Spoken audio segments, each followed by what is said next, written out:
Magandang araw po sa inyong lahat mga kabayan at mga balikbayan. Kamusta na po kayo? Andito po ako ngayon to give you an update regarding the e-arrival card or yung pumalit po sa One Health Pass, the online registration form na kinakailangan niyong kumpletuhin bago po kayo bumalik o lumipad papunta sa Pilipinas. So we will try this time to definitely take a look and how we can register dito sa e-arrival card. Bakit po sinasabi natin na itry? Kasi po in my previous video, nakita naman po ninyo several hours ago when I tried, hindi pa po tayo successfully kumbaga register simply because the system was not actually working. I tried it just few minutes ago and it worked. Kaya sabi ko, naku, bilisan natin at while the system is working, ay ma-share ko sa inyo at makumpleto po natin ang ating step-by-step tutorial guide regarding how to complete the new e-arrival card, ang bagong online registration form for all travelers entering the Philippines, whether through an airport or through a seaport. Before that, once again, ang pangalan ko po ay si Jamie Iris and I simply want to say welcome sa ating Talk TV channel kung saan ina-update ko po kayo regarding travel at current events, what's happening in and outside the country. At syempre, marami pa po tayong ibang mga videos. But for the meantime, eto muna dahil kailangan nyo po ito at nang sa gayon lessen po ang inyong stress kasi panibago na naman po ang online registration form na ito. Sa lahat ng ating mga subscribers, welcome back! And if this is your first time to watch this channel, iniimbitahan ko po kayo na click nyo na po yung subscribe button and at the same time yung notification bell so that makasama natin kayo every time na meron po tayong bagong video. So let's begin! So, kung matatandaan po ninyo, marami po sa ating mga kababayan, maaring isa na po kayo doon, ang talaga naman po ang nag-request na maaring na bang tanggalin yung One Health Pass? So, ang question is tinanggal ba? Actually, the answer is tinanggal ang One Health Pass, but katulad ng sinabi ko po doon sa isang video ko, tinanggal pero pinalitan naman ng another online registration form. At ito yung tinatawag natin na e-arrival card. For this video, sagutin natin ano ba itong e-arrival card? Anong pinakaiba ba nito sa One Health Pass? Sino bang kinakailangan magkumpleto nito? Kailan? May mga dokumento bang kailangan i-upload? And at the same time, paano? At ano ang makukuha ninyo at the end na kailangan yung i-present sa airport? So, yan po ang ating i-discuss sa video ito. So, watch this video so that at least you will know what you need to do at mabawasan po ang inyong pag-aalala na kung paano ba ito kumpletuhin. So we will take a look and we're looking forward na this is much easier sana than the One Health Pass, but we will find out po at the end of the video. Sige po. Okay, sagutin natin. Unang-una, ano ba itong e-arrival card? So, tingnan po muna natin mga kabayan, ano po ba ang gagamitin natin, application or website? So, unang-una po, this is a website at hindi po to application. So, ang ano po bang website natin? So, please take note, ang website po natin ay onehealthpass.com.ph. Yes, at this point in time mga kabayan, ito pa rin po ang website na ginagamit natin for this online registration form. Again, let us just wait for further updates just in case po na magbago yan in the coming days. Alam nyo naman po, pabago-bago dati ang One Health Pass. So, maari po dahil nagbago pa lang tong e-arrival card, malamang may mga pagbabago po to in the coming days. So, always stay tuned. Abangan nyo po yung mga updates natin dahil talagang aabound ko po to everyday po, more than siguro once a day titingnan ko po kung anong update kasi ngayon pa lang po, imagine niyo mga 5 hours pa lang po ang nakaraan or 6 hours since I prepared the last video. Ngayon po may pagbabago na agad nakita ko po doon sa pinaka-content nung e-arrival card. Anyway, let me just share that to you everyone. So once again, the website is www.onehealthpass.com.ph. So yan po, let us now visit the website. This is how the website looks like everyone. So once again, okay, kung makikita niyo po ito, madalas it will look like this. Yan. So, e-arrival card. makikita nyo po yung register sa site or depende kung mobile phone yan, you have to actually scroll down. Kung laptop, this is how it usually looks like. But since I zoom in ko po ito so that at least you can see it clearly, lalo na kung mobile phone ang gamit ninyo, so it will look something like this. So scroll down, ayan, yan po yung buong kabuuan niya. Okay, let's just take a look. Ano po ba itong mga prior, kumbaga paunang information ng e-arrival card dun sa opening page? Basahin po natin, meron po tayong apat. Ito rin po yung binasa ko last time dun sa isang video ko when I gave you an overview about the e-arrival card. Unang-una, sabi dito, in response to the IATF directive, the One Health Pass is officially replaced with the electronic arrival card or e-arrival card. So in short, tinanggal ang One Health Pass pero pinalitan ng e-arrival card. Pangalawa, all travelers are encouraged to fill up the e-arrival card within 72 hours prior to departure at the country of origin to avoid inconvenience upon arrival. Isa-isahin po natin to, all travelers. So sagutin natin yung question na who. Ibig sabihin po, all travelers entering the Philippines, whether you're entering through an airport or seaport. Now, when we say all, Filipino passport holders or Philippine passport holders or non-Philippine passport holders, everyone of all ages, as long as you will be entering the Philippines from an international flight or international voyage, then you have to complete this e-arrival card. Now, yun po yun. Who? And then when? Ito na po. Ang sagot nila dito is within 72 hours prior to departure at the country of origin to avoid inconvenience upon arrival. Hindi po kinakailangan saktong 72 hours. Maari po ito like 60, 48 hours, 24 hours. Pwede po kayo magkumpleto. However, it is highly encouraged para na maiwasan niyo po yung inconvenience na please magkumpleto po kayo ng mas maaga kasi kung mapapanood niyo po yung unang video ko, you can take a look at it, yung challenges that I encountered when it comes to completing. So kung magko-complete lang po kayo ng malapit na sa flight nyo, ay maari po, sa hoping hindi, pero just in case merong technical challenge, sana maiwasan po natin. So as early as you can, please within 72 hours prior to your departure at the country of origin, please register na po kayo. Ngayon, ano po ba yung nakita nating pagbabago mula dito compared sa One Health Pass? Dati, iba ang time kung kailan pwede makapag-register ang fully vaccinated with booster, iba po ang fully vaccinated without booster, at gayon din po ang unvaccinated at partially vaccinated. Pero ngayon, lahat po isa na lang. Within 72 hours prior departure at the country of origin, yun na po ang lahat ng timing for every traveler po, regardless of your vaccination status. Okay, great. So, pangatlo, makikita naman po natin yung sinasabi dito na registration is for free of charge and neither require nor collect any online payment. So mga kabayan ha, avoid and beware of the fake, fraudulent, or a scam website and entities who requires payment from the traveler. So wala po ha. Alam nyo naman nung One Health Pass pa lang maraming mga scammers. So ito po, One Health Pass, libre siya ngayong arrival card, libre pa rin po ito. And then last, yung pang-apat, sabi dito, if you want to know the latest entry guidelines of all international travelers bound to the Philippines as per IATF Resolution number 168 effective May 30, 2022, click nyo lang po itong link na nakalagay here. Click here. Pero sa ngayon, hindi po natin to muna i-click mga kabayan ha, kasi medyo mahabang discussion to. Gagawan ko po to ng separate video at i-explain natin isa-isa. Pero for now, yung pagkukumpleto lang po ng One Health Pass ang asikasuhin natin.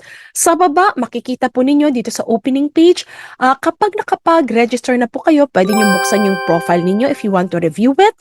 Or ito namang isa, yung print your quarantine certificate kapag tapos na po tayo nakapag-register. Now, scroll down at makikita po ninyo itong register. Click na po natin. And looking forward na hindi magloko yung system just like what happened to me in my last 3 attempts. So, e-arrival card, ito po yung isang magandang feature nila. So, they were able to specify talaga naman kung ikaw ay Filipino national or foreign national, you have to click what is for you. So, for this example, we will be clicking the Filipino national because yung example natin for foreign national, I'll definitely create a tutorial guide in English, in the English language. But again, for Filipino national, it means that as a Filipino, either OFW ka, non-OFW ka, or dual citizen na may Philippine passport ka, then you click Filipino national. Ang non-Philippine passport holders, whether ikaw ay foreign national or talaga namang, kumbaga, you were born and bred overseas or a former Filipino na hindi na po nag-choose na magkaroon ng Philippine passport or dual citizen ka pero wala kang Philippine passport, please click foreign national. Again, for this example, let's click Filipino national. So sa pag-click po natin ng Filipino national, it will give you itong e-arrival card 4 steps. Step number 1, data privacy and undertaking. Step number 2, travel details. Step number 3, that will be personal profile. And last step will be the health declaration. Ngayon, kung babalikan po natin itong meaning ng e-arrival card, sinasabi nila na ito pong e-arrival card, ito po yung magiging official replacement ng One Health Pass, and at the same time, may kasama na po itong health declaration checklist. Ayan. So, pwede po tayong pumili. Pwedeng English, pwedeng Tagalog naman po ang inyong kumbaga gagamitin na lengguwahe. Again, since this is a Tagalog video, sige po, i-choose natin yung Tagalog. Dito sa dalawang nakalagay o nakasaad dito na Data Privacy Act, yung una, sinasabi lamang po na nauunawaan ninyo na lahat ng information na ibibigay ninyo ay dapat tama at totoong information, batay sa iyong knowledge dahil kung hindi, maaari kang makasuhan ng kriminal sa pagbibigay ng mali o hindi tamang information ayon sa Republic Act number 11332 o Mandatory Reporting of Notifiable Diseases and Health Events of Public Concern Act. Number 2, ito naman po, sinasabi dito na you are giving permission or pinahihintulutan mo ang DOH at Bureau of Quarantine na kolektahin ang iproseso ang mga data or information na iyong ibinigay dito sa form na ito para sa hangarin na mapanatili ang kontrol ng infection sa COVID-19. At syempre, alam mo na papangalagaan nilang information mo.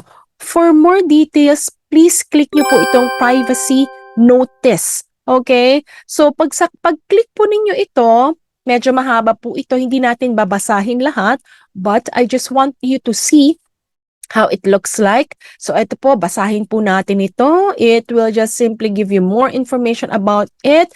And then, meron na naman po itong privacy notice here. Click nyo ulit yan. And then, ayan po, ang kinakailangan nating basahin in detail. So, it's longer than the others. Ito po yung nabanggit ko doon sa isang video ko. Sana meron silang return button kung saan tayo nag-stop before.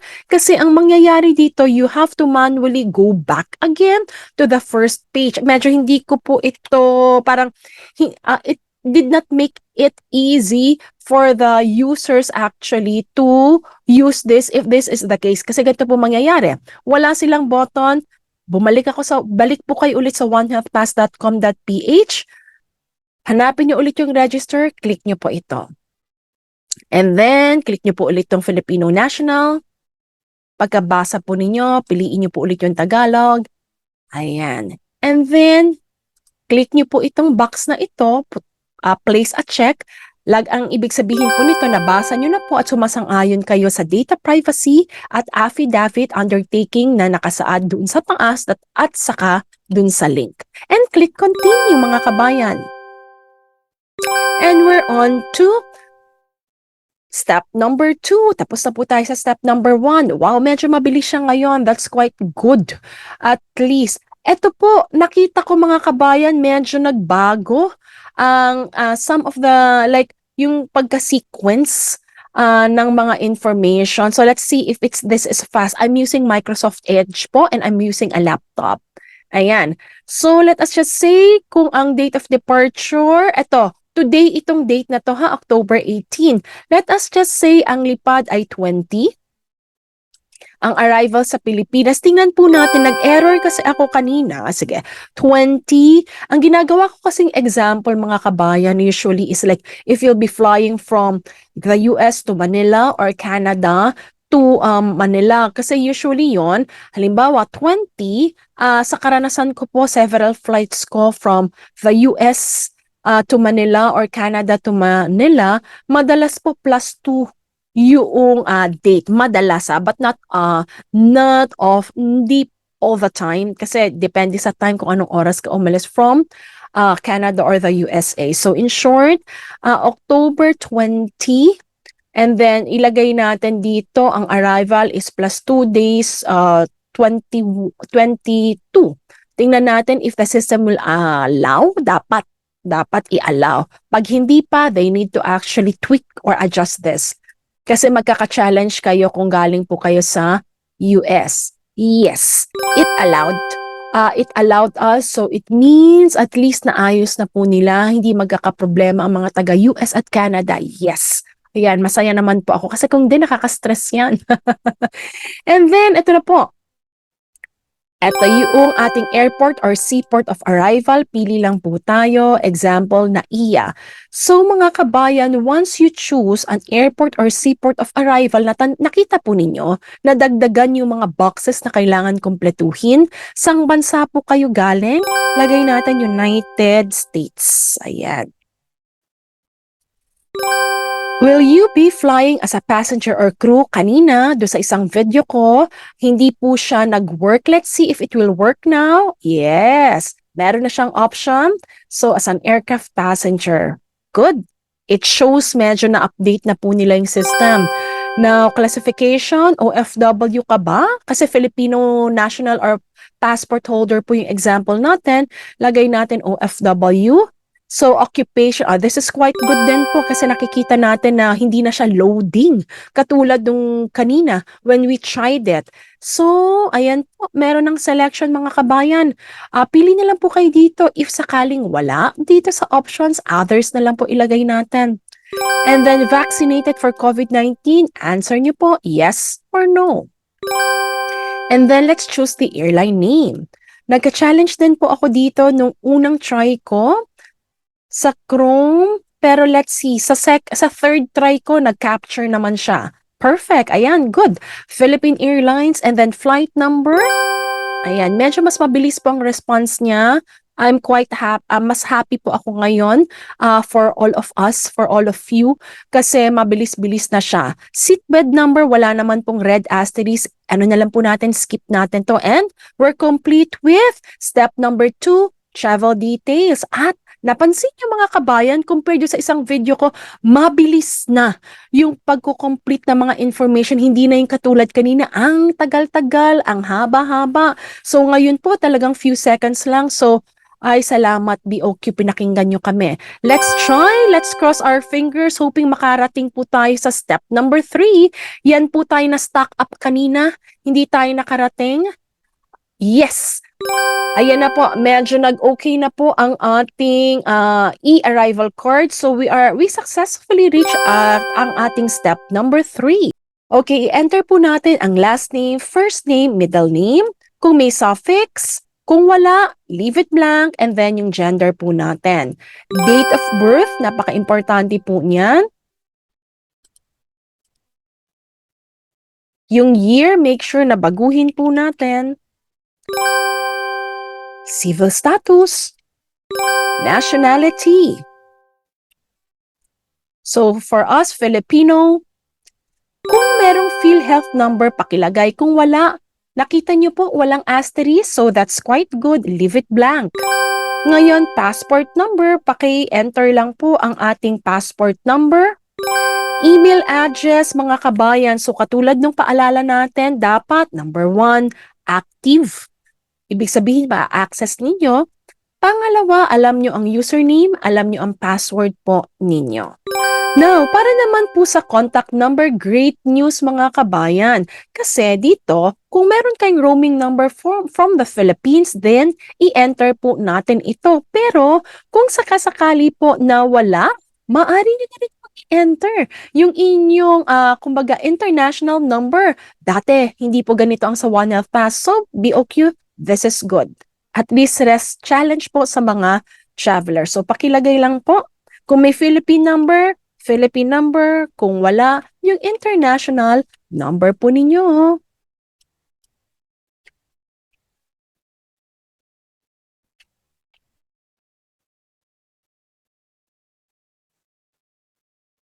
Ayan. So, once you have that na po, ayan. So, we will now proceed to the address. Kung meron po kayong street number, pakilagay, subdivision or purok. Kung wala naman po mga kabayan, then wag nyo na pong lagyan ng number. Kung wala naman po mga kabayan, wag nyo na pong lagyan ng number, yung subdivision or purok na lang po.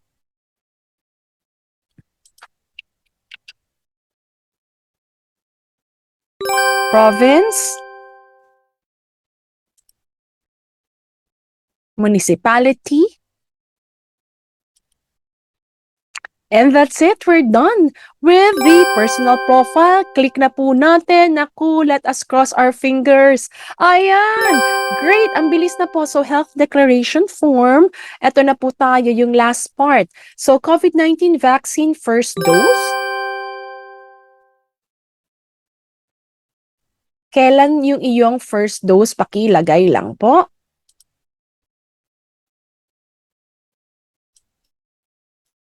Make sure that the date is correct.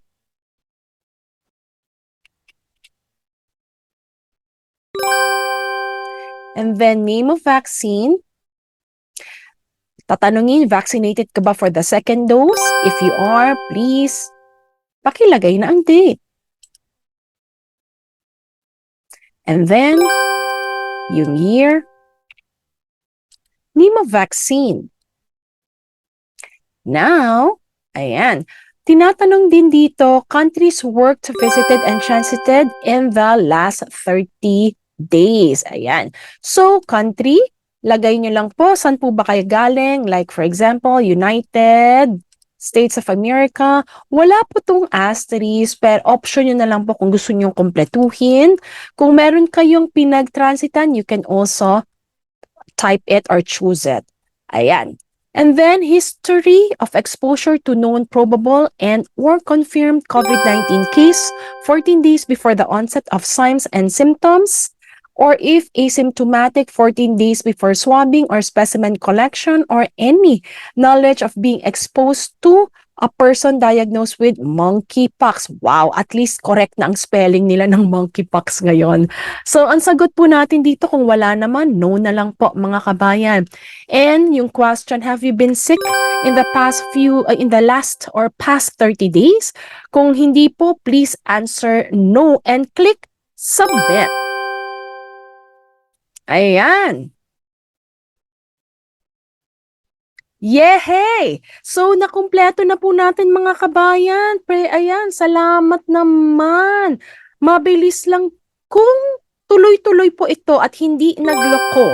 Katulad nung nangyari sa atin sa 3 attempts natin, mga kabayan, mabilis siya makukuha. So, you don't need to actually worry about it. Basta, hindi po nagloloko yung system. So, please register as early as you can so that at least hindi po kayo makaka-encounter ng challenge. So mga kabayan, kung makikita po natin dito, you have to ensure that screenshot nyo na po ito agad. So QR code po automatically ang makukuha ninyo. Sagutin natin yung isang tanong na tinanong ko kanina.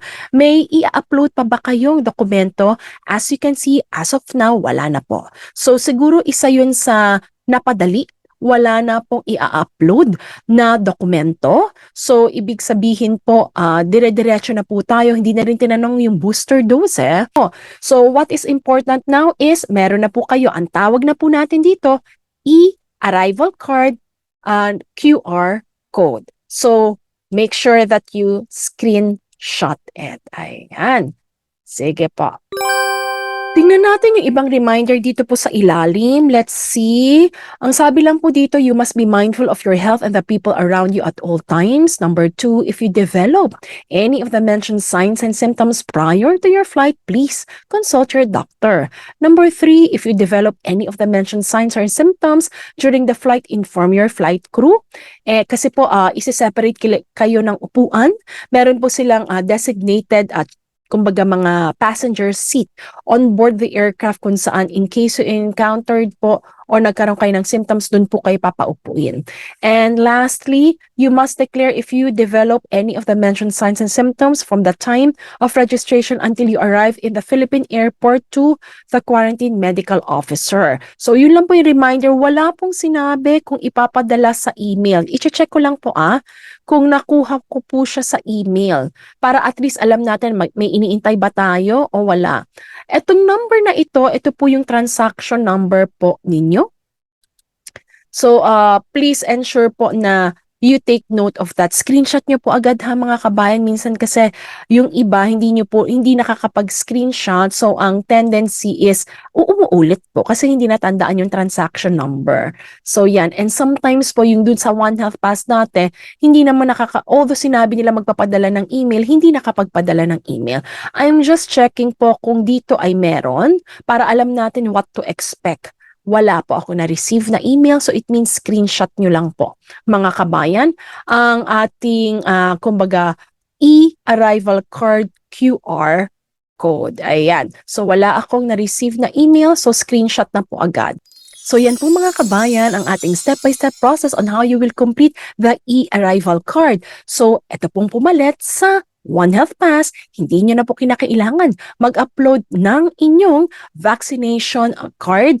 Mas mabilis po ito basta hindi po magloloko yung system ng e-arrival card. So, ang advice ko po, please make sure na kayo ay mag-register na po as early as you can within 72 hours before your flight para hindi nyo ma-encounter yung na-encounter ko po in my previous video kung saan ang bagal-bagal ng system.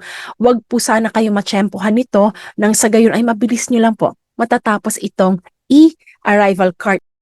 At ano po yung makukuha nyo in the end?